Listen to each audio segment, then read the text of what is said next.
Hello, Robert Jones. It is so good to see you, and I'm so excited for this conversation about the prophets. Thank you so much, Dr. King, for having me. And today is actually the last of three interviews that are part of our reading group where we're reading the prophets as college wide faculty, students, and staff at Brooklyn College. And everybody has been so into the book, not surprisingly. And you may have heard this before, but several people have mentioned that they actually don't like reading or even watching movies about slavery, but they have really been enjoying the prophets. So, could you explain why it was important for you to tackle a time period and a situation that includes so much pain? Well, first of all, as a writer, I see my duty as being a witness. And one of the things that I wanted to witness was going back to this period that is thought by some to be unspeakable, thought by others to be sacrosanct, and sought by others to be erased, and really explore something that I had not seen before, that is um, queer love represented during this time.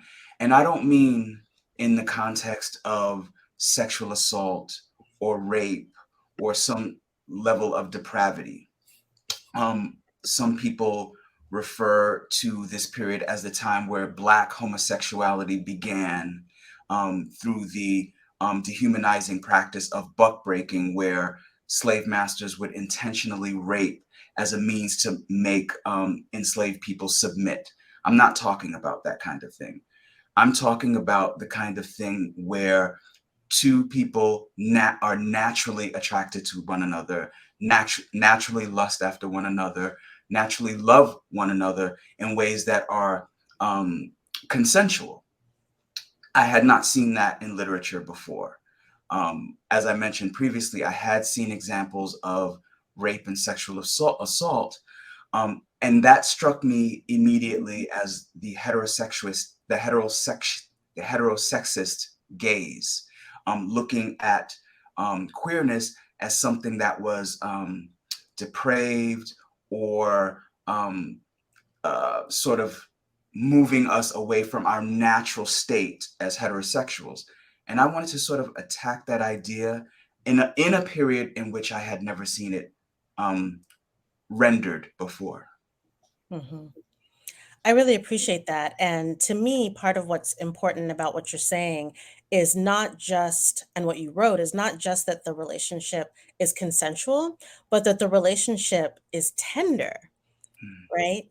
And that Yes. we often don't see that even in contemporary novels with men of any sexuality, right? And of course, there's also, fighting and snipping at each other and that kind of thing. So it's a fully developed relationship. And I appreciate that you have that whole range that you expressed. Thank you. That was actually really important to me, that the relationship and these two individuals be as dimensional as possible, that I did not angelicize them in one respect and demonize them at the other, but I humanized them so that their love is tender and sweet and playful and loving, but it is also filled with some tensions. Because I wanted to sort of move away from the patriarchal ideas of manhood, masculinity, and love. Mhm.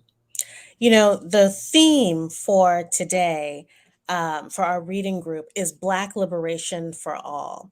And I think it's an interesting segue from what you're talking about in terms of people as full human beings and in full relationships, that the folks who you are portraying who are enslaved are also free because you get inside their head and we see that their minds are free. They're thinking about things they're not supposed to be thinking about. They're doing things they're not supposed to be doing. They're resisting in all kinds of ways. And I wonder if you could talk a little bit about what Black liberation means in the context of the novel. Black liberation in the context of the novel is based on this simple premise: if all of us ain't free, none of us are.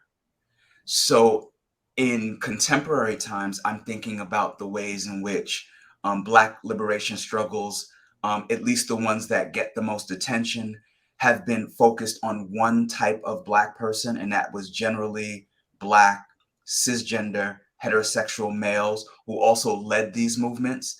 And the people who were supportive players, who had the know how to lead, to contribute, were often pushed to the sidelines, whether that be Black women, Black LGBTQIA people, Black disabled people, poor people of certain identities.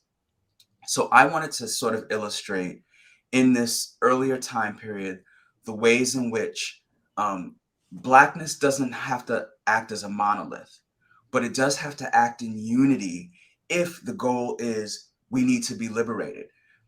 In the character of Amos, for example, Amos thinks he can get a kind of liberation by bargaining with the oppressive powers and sabotaging his fellow enslaved.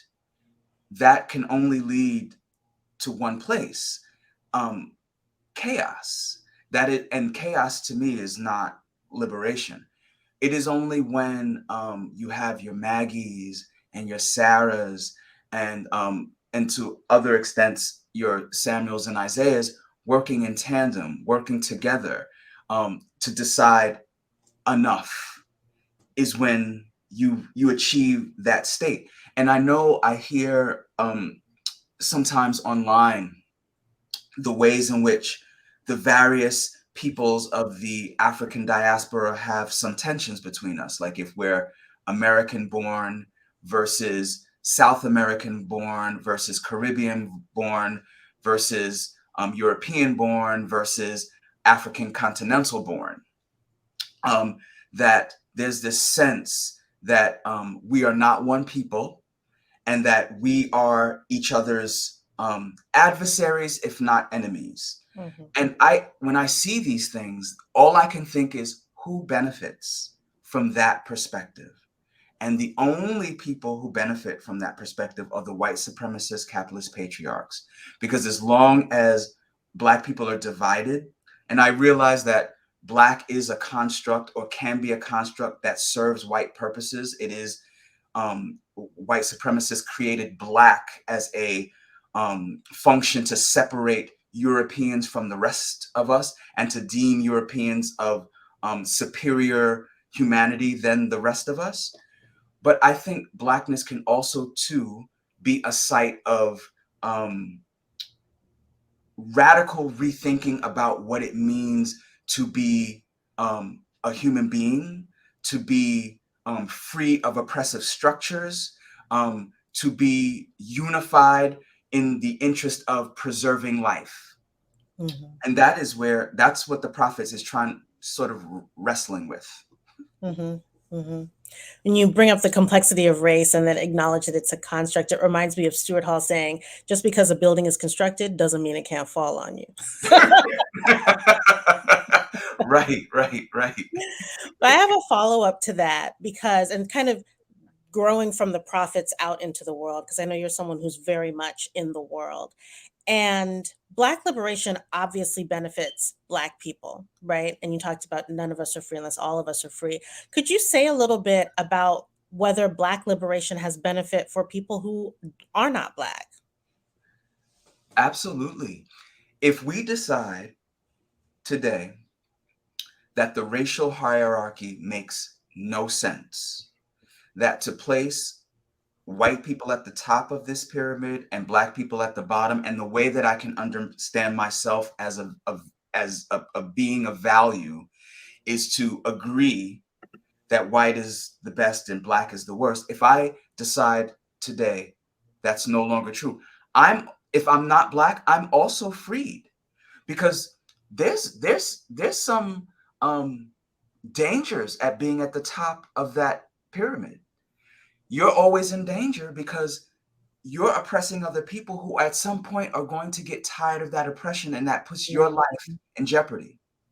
And also, if you're not white, if you fall somewhere in between ahead of Black but below white, you too are freed because now you also can embrace your full humanity and it not have to be measured by how close you, what your proximity is to whiteness. You can be valuable simply because you exist. If you let go of this idea that the racial hierarchy is something that springs out of nature and not out of depraved minds. So it has benefit for a great number of people. And then that racial hierarchy moves to other things too, like the gender hierarchy, the sexuality hierarchy, the ability hierarchy, the class hierarchy. Martin Luther King Jr., after achieving some forward movement with civil rights and getting the Civil Rights Act passed, realized afterwards the work is not done. This was just the tip of the iceberg. The real work is I gotta we gotta redistribute this wealth because the problems are this is where the problems are. And I not even ironically, but interestingly enough, that is when he was seen as a real threat. Mhm. And when they took extraordinary means to silence him. Mhm. So yeah.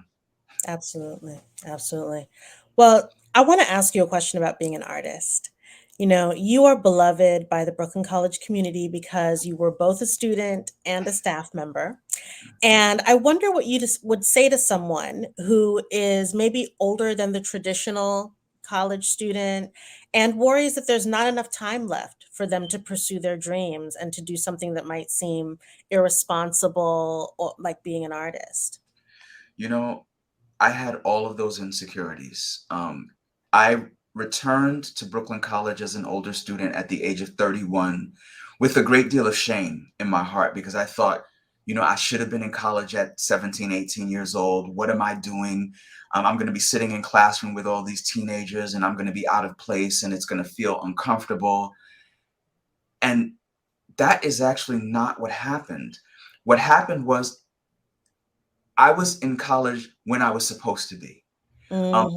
I was there at age 31 knowing what I wanted to do. When I was 18, I didn't know what I wanted to do. My first attempt at college at Brooklyn College when I was in my early 20s, I think I was 20 or 21, I had a psychology major because I was denying the artist side of myself because I come from a blue collar family that's like doctor, lawyer, or Mhm. some sort of city job because you need a good salary, good benefits, and a pension. Mhm. And being an artist doesn't give you that. So I quickly overcame that shame because first of all, I was learning so much stuff that I denied myself because of my shame. I was being exposed to people like James Baldwin and Toni Morrison, whose work I was not familiar with before that. Mhm. People who have changed my life in ways that are they're innumerable. The ways they changed my life. That's one. The second thing is um, at some point the artist cannot be satisfied with doing the job that makes money. There's something that feels unfulfilled in the soul, Mhm. and the artist says, I have to do this art. Like it's a call from the ancestors. It's the gift that they've given us, and it must be used. It is your purpose, and at some point, you're going to realize that if I don't do this thing, I'm going to explode. Mhm. I'm going to self destruct if I don't do this thing that I know that I'm here to do. And oddly enough, what the catalyst for me was hearing an Oprah Winfrey episode where a gentleman on the show said, you know what your purpose is. You've always known it, but you've been Mhm. running from it because somebody has told you you can't do it or you believe you can't do it. And the moment you do it, the universe will open itself up. Yeah. You just take the next step. And I took the next step by re-enrolling in college. So And look where you are now. it's unbelievable. And look where It's your book has unbelievable. traveled to and been translated into other languages, And it took and a long time. It took me 14 years to write this book, but that doesn't matter. I feel like I'm under a time clock because I was mm, recently diagnosed with multiple sclerosis. So mm, I'm not sure how long um, it will be before I'm disabled to the point where I can no longer write. mhm, But My book came out when I was 50 years old. My next one, I don't know how old I'll be by the time it gets out, but my job is to do it until I can't do it anymore. Yeah. Yeah. And I think there's a lesson too there when you say that that book took 14 years to write, because you could have, I'm sure there were drafts in there, and you could have sent out the drafts before the 14 years, but it would not have been this book, That's correct. It's right? absolutely correct. It had to take the time that it had to take, Indeed. and we appreciate it. You know, my last question is to ask you if there's a question that you want to ask readers, either in generally or specifically this BC audience, and we will answer it without you, and then we will come together with you in May and answer it with you. I That's a great question. What would I ask a reader about the prophets?